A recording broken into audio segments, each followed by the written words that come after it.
っかくね、撮ってくださるってなんでいないの？どこ行ったのかな。申し訳ないです。いや、せっかくならね。おーい。あ、もしかして。これかな。よ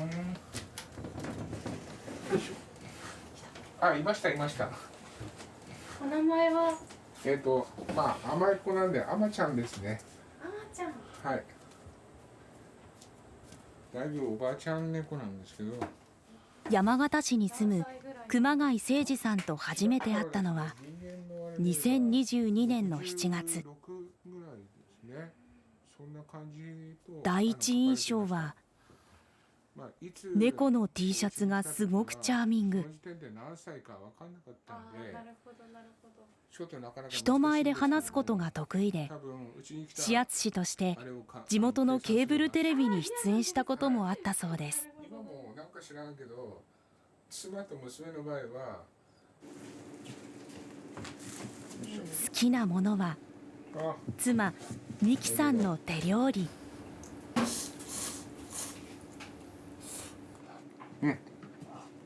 この味付けがうまいんですよ。これ店に出せるぞっていつもじゃあ金って言うんですね、彼女は。これはうまいですよ。そんな誠二さんに私たちが出会った理由は、ぜひ広めるべきだなと思って、これが私の病気になった人間としての責務だなと思ったんで、このようなご連絡をさせてもらった次第だったんです。それは10万人に1人の最も治療が難しいとされるがんでした。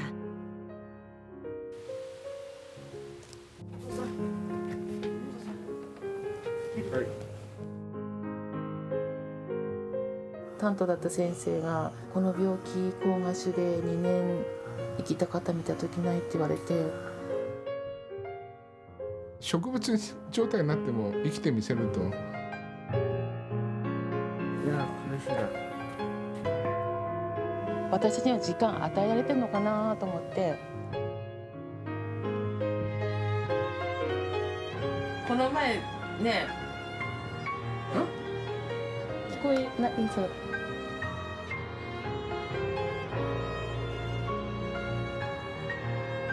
やっぱりたまに考えるんですよ。僕がねいない方がいいんじゃないかと。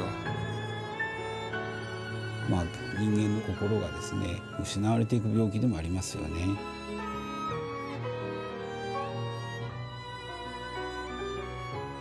戦っていけないんですよ。どうぞ。なんで些細なこと言うのかなと思って。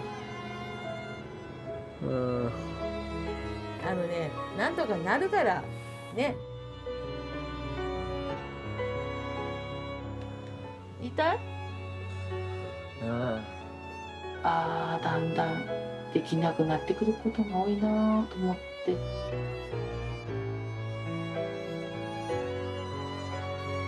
これが自分の生き様なんですよ。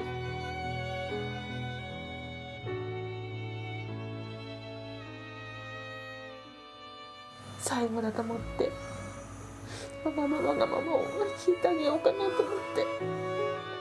でも寒いのいいんだな俺。暑いよりいいんだね。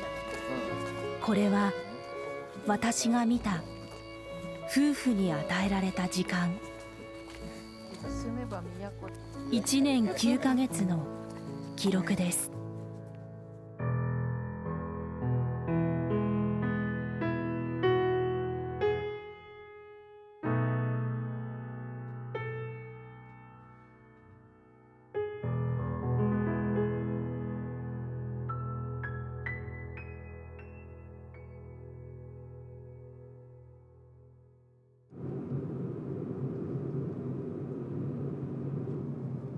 連絡をもらい向かったのは妻と娘の3人で暮らす誠二さんの自宅。保護したという6匹の猫も一緒です。そして話してくれたのは自身の経験でした。運転してて視野が狭くなったんですよ。やっぱりそうなってもやっぱり考えないもんでね、まさかこうなると思ってなかったんで、2021年の夏、異変を感じたものの病気を疑うことができず、その年の9月、激しい頭痛で意識を失い救急搬送、脳の緊急手術を受けました。目の前真っ暗になりました。先生完治するんですかって聞いたんです。そしたら黙って首を横に振ったんで、あ、そうなんだと。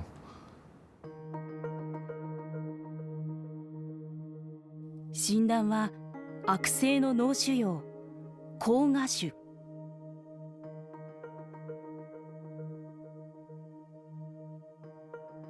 日本人の2人に1人ががんになるとされる中、膠芽腫の罹患率は10万人あたり 1.63 人。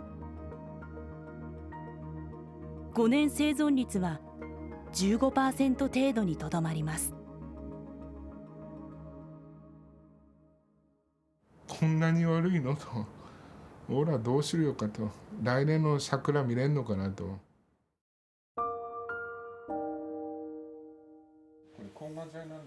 誠司さんは異変を感じた時に病気を疑わなかったことを後悔し、気象でも誰でも罹患する可能性があることを知ってもらい、助かる人が出てほしい、そんな思いで連絡をくれたのでした。ぜひ広めるべきだなと思って、どうかご本人だけじゃなくてご家族ご親族のために、役に立てていただきたいなと。闘病中とは思えないほどの話しぶりで、自分のことより人のためにということばかり。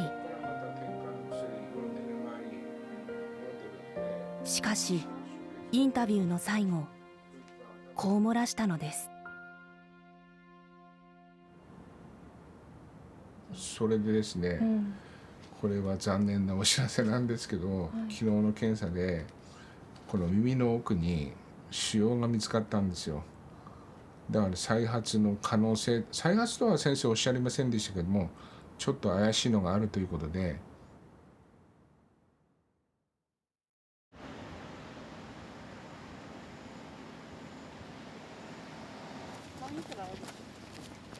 この日、夫婦は精密検査の結果を聞きに病院を訪れました。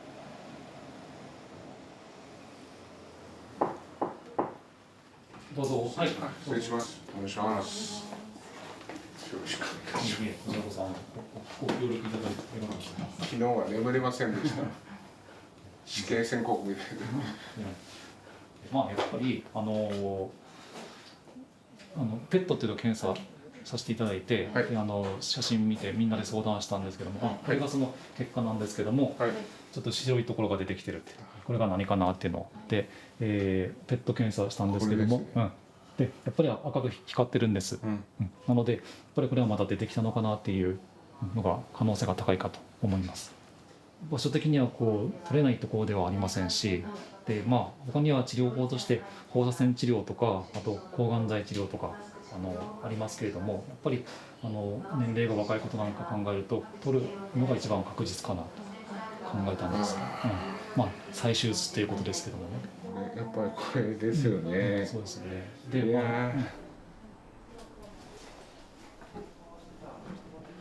今日はちょっとはいとは言えないなと思って来たんですけども、抗がん剤でやっていくっていうのは難しいですか？今のところ抗がん剤については効果が見られてないと思うんですよ。だから飲んでたけども出てきたと思うんです。ああ、そう。来週の水曜あたりとか抑えてるんです。来週の水曜、20なのかな。はい。ああ、そんな早く。でまあもうお考えいただいてですけども、はい。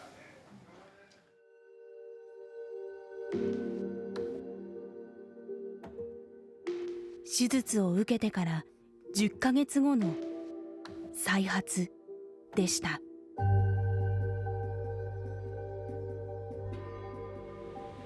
やっぱり去年苦しかったんですよ。だからあの苦しさをまたするのかなと。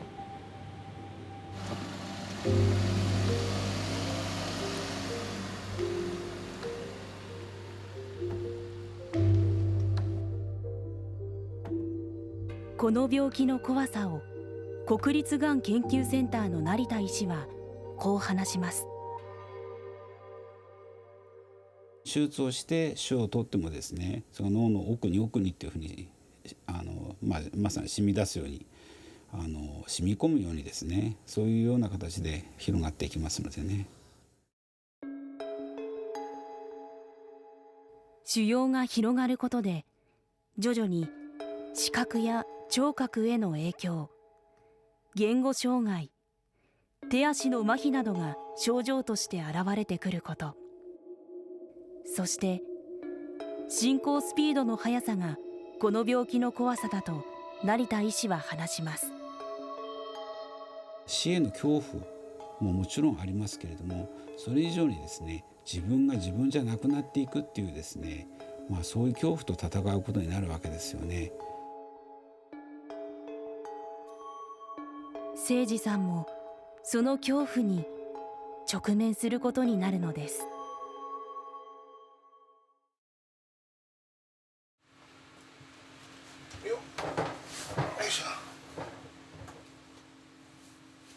誠司さんから手術を受けることに決めたと連絡がありました。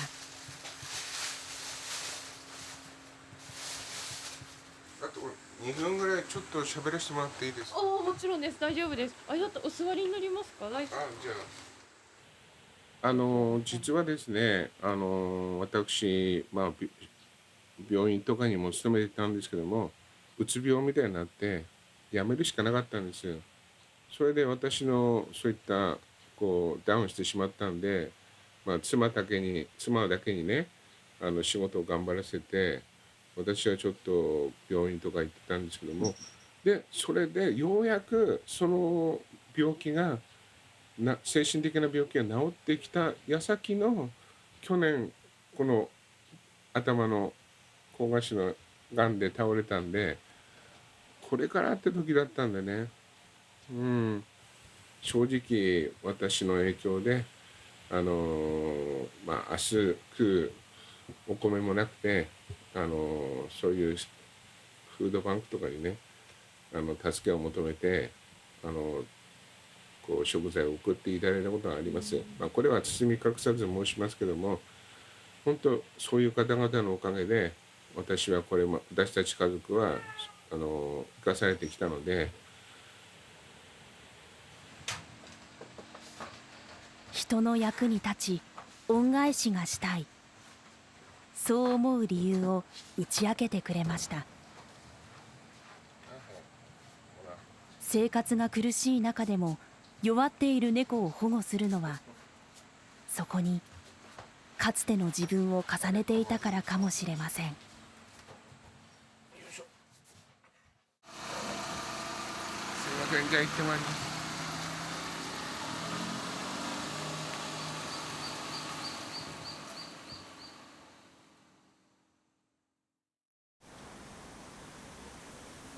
ちょうどこの年の夏、私たちは膠芽腫に関するあるニュースを伝えました。希少な悪性脳腫瘍膠芽腫の治療に関する臨床実験が山形大学で始まりました。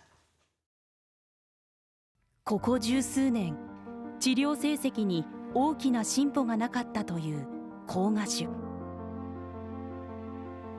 こうした中、誠司さんが治療を行う山形大学と国立がん研究センターが共同で開発を進めてきた新たな治療薬に関する臨床試験が始まりました。従来の治療法、手術、放射線、抗がん剤と組み合わせることで再発を抑制して生存期間を延長することが期待されると言えます。新しい治療薬として期待されているのが、すでに糖尿病の薬として使われているメトホルミンです。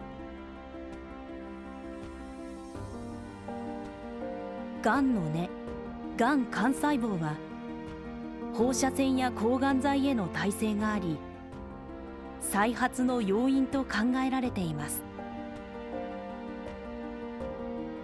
しかしメトホルミンががん幹細胞を消失させる可能性があると分かったのです。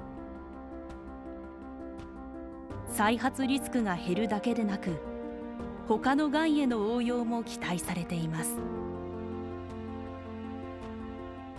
しかし希少がんゆえの壁もありました。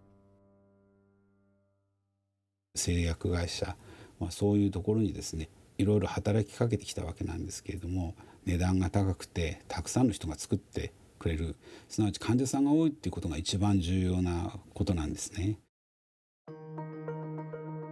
1年間にかかる薬価が1000万円を超える抗がん剤もある中、メトホルミンは3万3000円余り。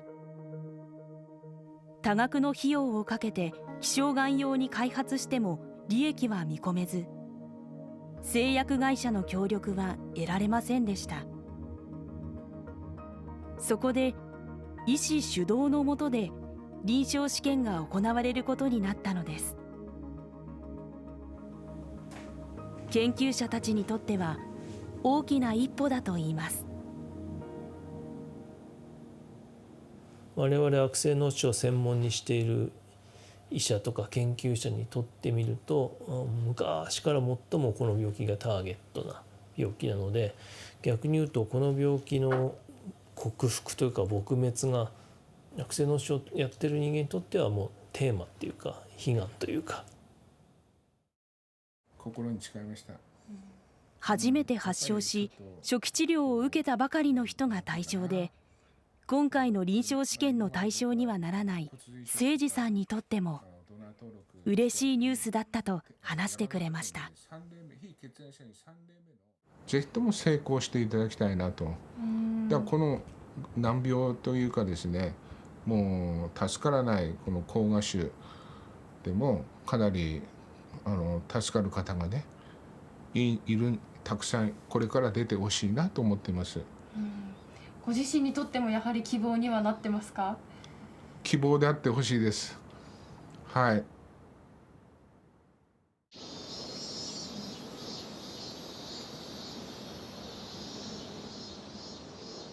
そして迎えた2度目の手術当日。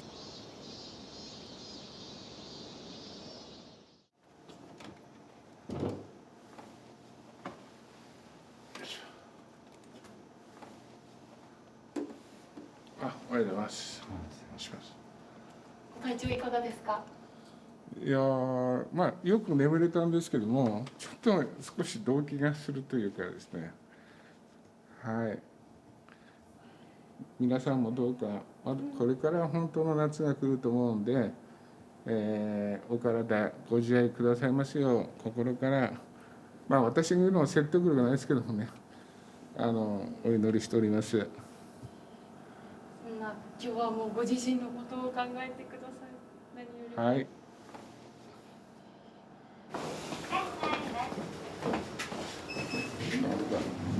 金曜日ね。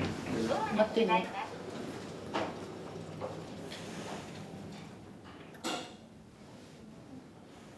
どうですか、送り出して。ですね。いや、この間実はなんかちょっと今回の手術はちょっと厳しいですっていうかことをおっしゃったので、ちょっとなんか去年よりもなんか不安というか。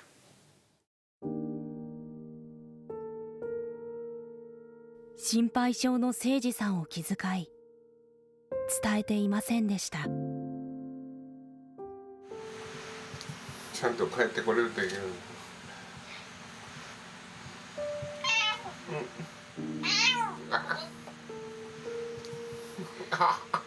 痛い。帰ってくるかなってなんかすごい運がいい人なので、ここぞっていう時に運がいいので帰ってくるかなと思うんですけど、ね。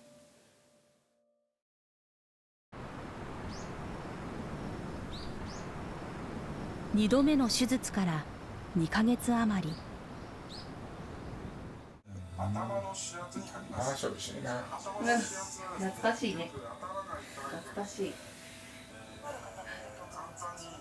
夫婦団らんの時を過ごす誠司さんの姿がありました。緊張してたの。手術は無事成功。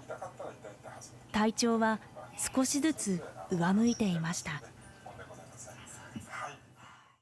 よろしければやっていただけますよ、先生。よろしくお願いします。伊藤さんにですね、このようにソファーに仰向けで寝ていただきました。頭の指圧に入ります。頭の指圧はですね、緊張したようには見えないね。緊張したように。抵抗ある方もいると思うんですが、その辺いかがでしょうかね。その時は忙しいってね。忙しかったね。だね。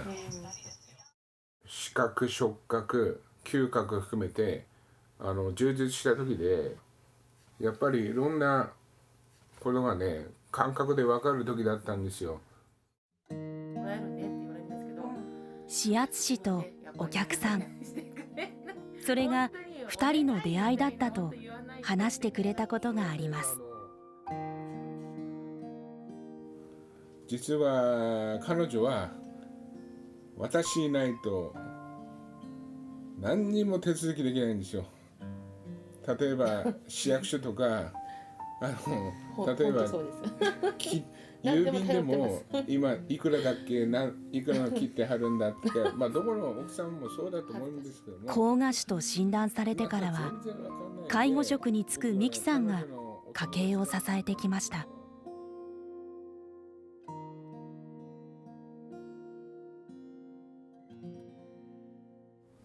具合悪い時によく言うんですけど、なんで俺って、なんで俺なんだろう。同じです、私も。なんでうちなのかなって。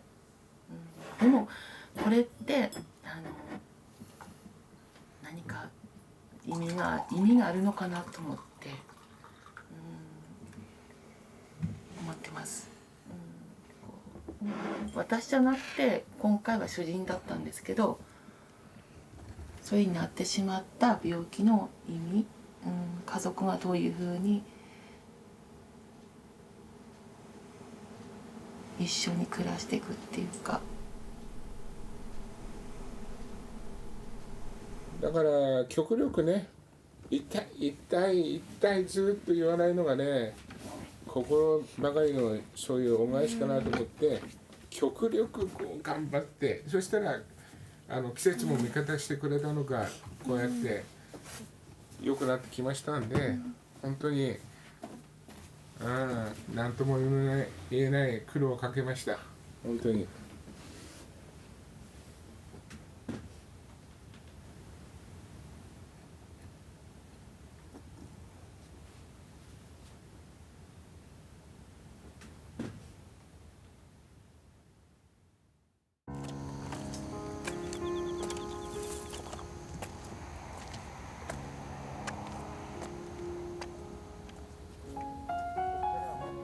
誠司さんは少しでも経済的に家庭を支えたいとリハビリも始めました。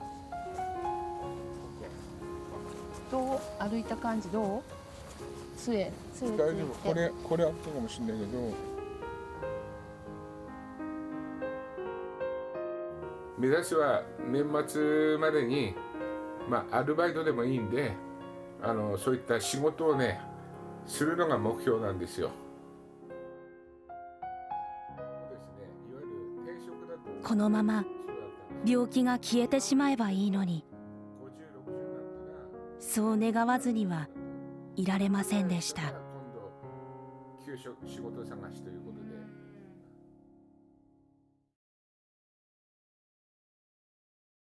で。歩ける？こっちからか、ここから。転がったら少う々。ん、ここから。よいしょ。こっちこっち。こっちこっち。こっちだよ。夫婦が訪れたのは山形市の国分寺薬師堂。もうここまで来たらもう僕は逃げません。もう病気と立ち向かいます。でももしかしたらくじけるかもしれません。迎えた2023年、誠司さんから来た最初の連絡はありがとうございます。3度目の発症の知らせでした。なんか良くなってきたぞ。良くなってきた。軽くなってきた。2度目の手術から5ヶ月。お線香あげてこう。お線香も。お線香も。そうか。なるようになるです。ありがとうございました。失礼いたします。聞こえた？ありがとうございます。聞こえた。耳も遠くなってしまって。そうなんです。伝えてください。はい。ね。ありがとうございます。自分の気持ちを強く持って、そうですね。がん細胞をちょっと小さくして、自分の気持ちが一番薬。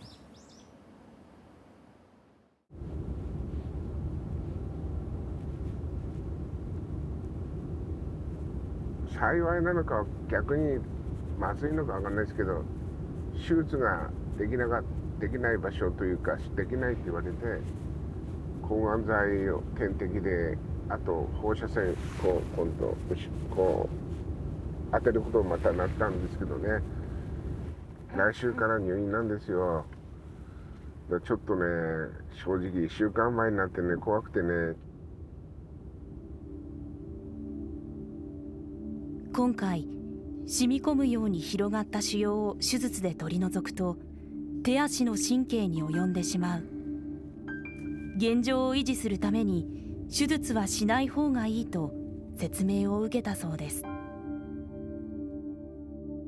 郵便局のアルバイトがしたいと履歴書を用意し、面接も決まったばかりでした。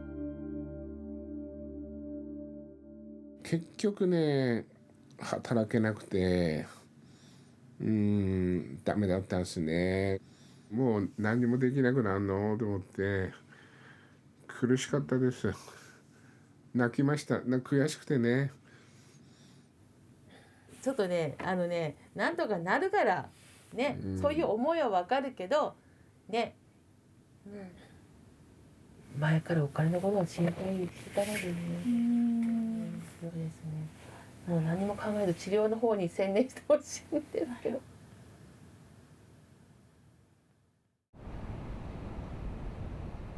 そして始まった3度目の治療入院。病院から私のもとに送られてきたのは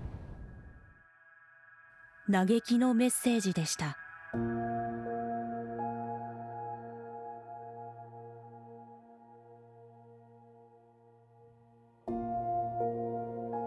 おはようございます。いつもお世話になってます。こんばんは。退院後はもう文字が打てなくなってしまったと動画が届くようになりました。わからなくなっちゃいました。1ヶ月ごとにですね、なんか私おかしくなっていくのがわかります。喋り方変ですよ。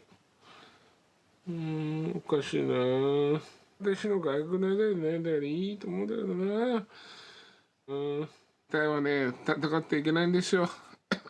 どっちがくそ泣きたくないな。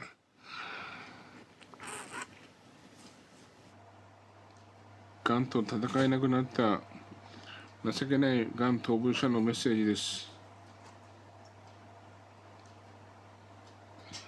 なんかもう限界ですよ。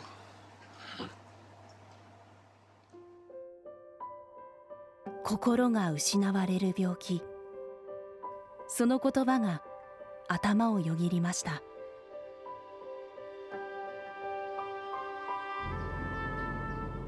それでも季節は進み、誠司さんの願いを叶えられないかと考えました。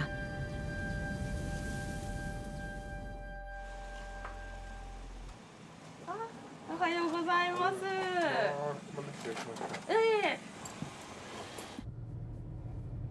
誠司さんと向かったのは山形市の桜の名所、馬見ヶ崎川のほとり。満開ですね。まあすごい良かったですね。来年の桜見れるのかなと。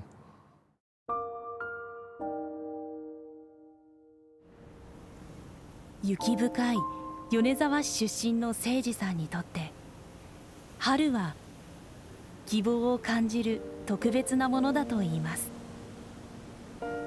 頑張って。ちょっと急ですけど。何もできなかっ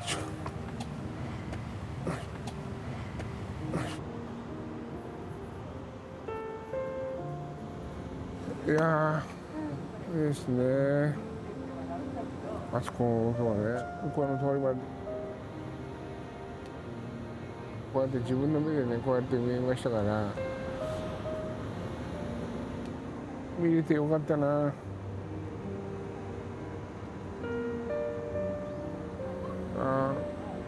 天気もいいしな。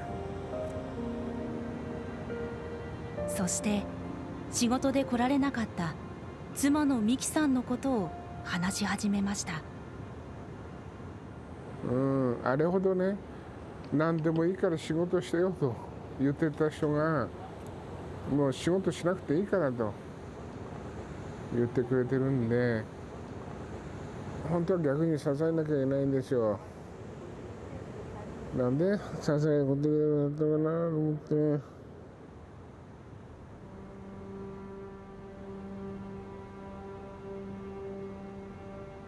診断から1年7ヶ月、夫婦で寄り添い迎えた新しい季節。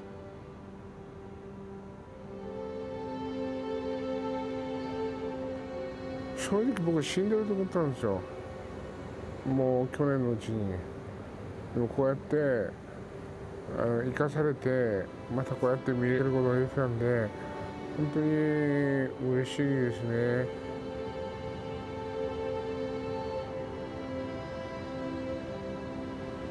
今度は妻も連れてきてね、また一緒にね、まあ来年こういう桜ね見たいなと思って。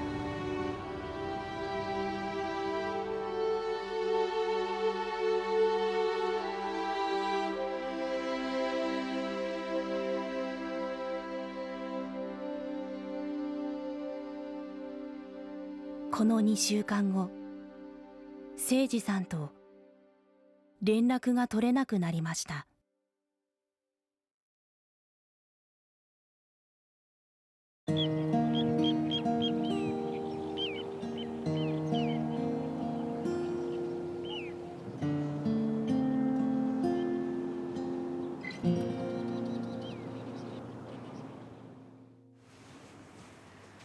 誠司さん、山形テレビの佐藤です。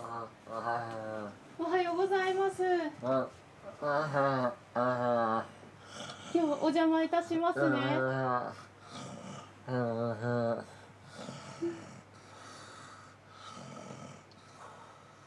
今日またカメラマンと一緒に参りました。あ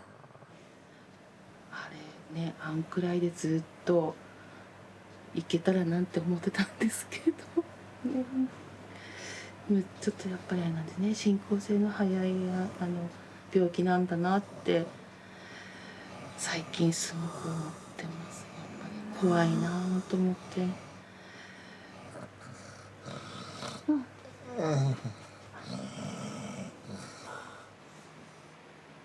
つい5日前、急いで取り付けた手すりもほぼ使わないまま歩けなくなりました。何回か転倒しちゃって、ちょっと歩ける時一人でトイレとか行くので1日に3回くらい転倒しちゃって、そうなんです。それも転倒もできなくなっちゃったけど。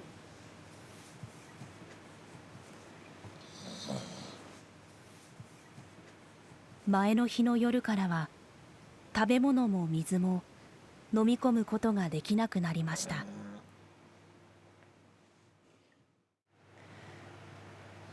予想はしてたんですけど、実際こうなってみると、なんかこう今なんかなんていうのか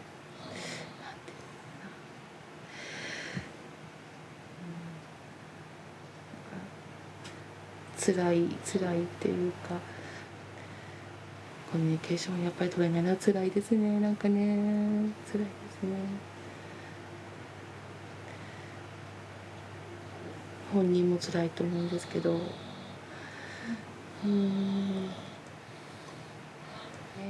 話好きなのでね、反対に私ちょっと上手に話せなくってと思って、本人の思いを言えればよかったんですけど。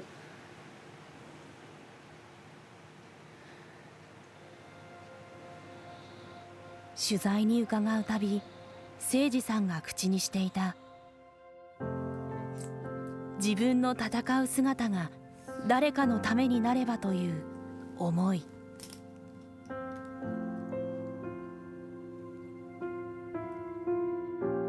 もし私と同じこれで、ね、今抗がん剤飲んで闘病中の方はそういった方々にも同志として、もう一人こういうのいるんだよと、同じね人間がいるからくじけないで頑張ってちょうだいってことをですね言うために、臨終の時もぜひ撮影していただければ、これが俺の使命。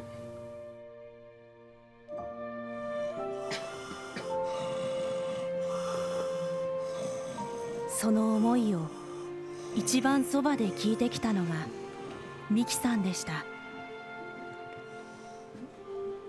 誠司さんとは反対に、当初取材には尻込みしていたのに、少しずつ話をしてくれるようになったのは、夫の願いを叶えたい、ただそれだけでした。今なかなか誠司さんから直接お話伺えない中でも、こうやって取材を引き受けてくださることってなんかどんな思いが持ってらっしゃるんですか？やっぱこれが本人の希望なんだなと、最後の希望だなと思って。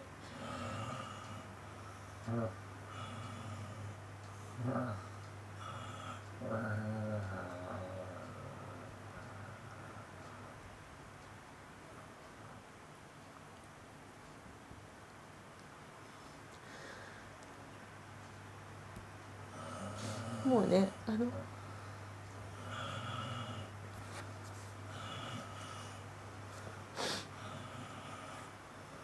そういうわがままで言えなくなるのでね、これ最後だなと思って。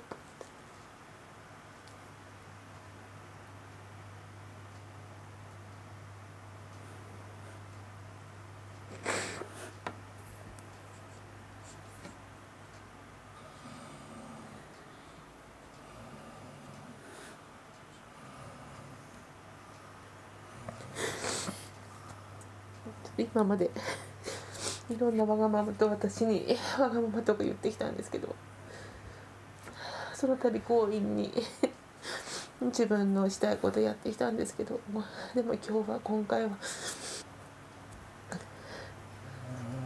本人の希望を最後だと思って、わがままを聞いてあげようかなと思って。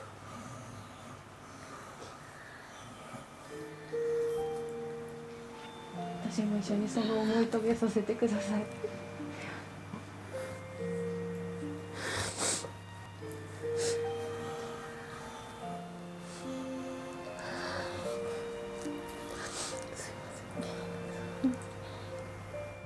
また来ますね。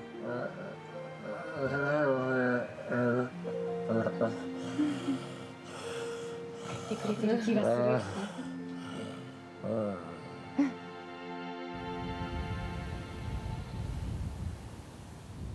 知らせが届いたのはそれから7日後でした。本当に苦しんだ感じもなく、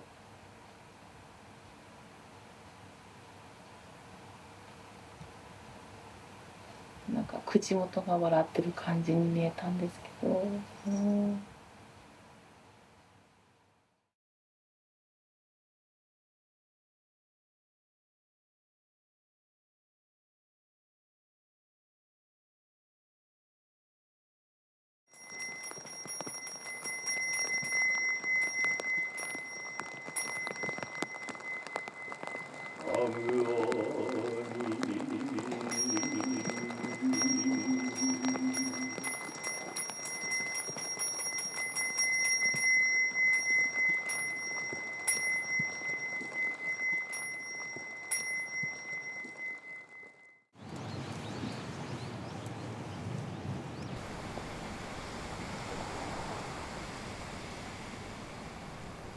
12月を目前に山形市の街中にも雪が降ったこの日、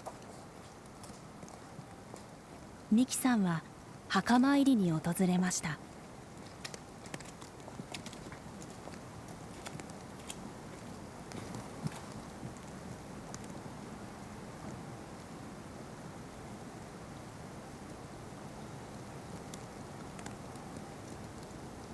楽しいことも苦しいこともありましたけど、最後の最後まであの人らしいなって思いますやっぱりこうね、膠芽腫っていう病気は本当に怖い病気だなと思って、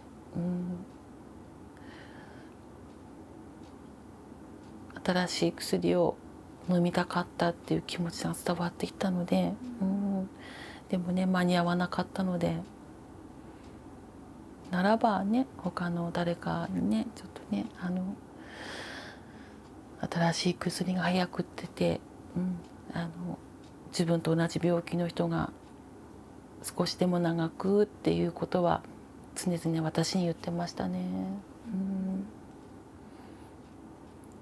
今まで介護してきてやっぱり近くでいてちょっと本当辛かったので、私もそういうふうに望んでます。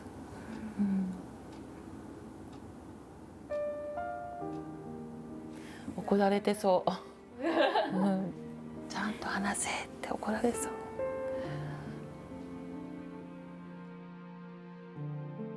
誠司さんが期待を寄せた新しい治療薬の臨床試験の結果は2024年中にも公表される見通し。膠芽腫が助かる病気に、その願いが必ず叶うと信じて。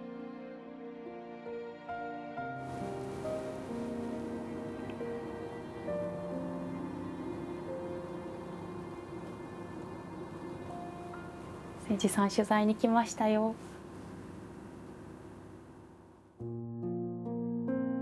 あの時の誠司さんが微笑んでいました。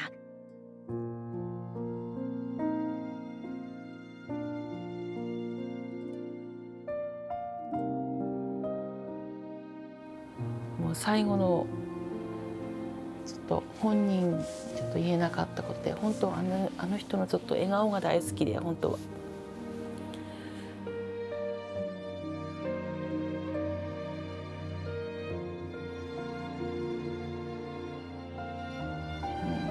笑ってってよく言って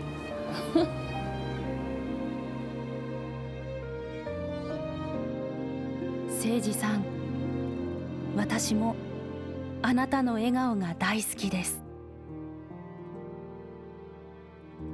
変わり者だって昔から言われてましたけども、私個人としてはこれをね、自分の生き様なんですよ。生き様、生きた証を残したいと。じゃあちょっと助けてね。これよかってこと悪い。歩けたね。これがあなたのためにとカメラの前で話し続けてくれた男性と夫を支えた妻の歩んだ時間、私の見た夫婦の記録です。ほら、これ。寒いんだな。寒いのか。嫌だ嫌だ。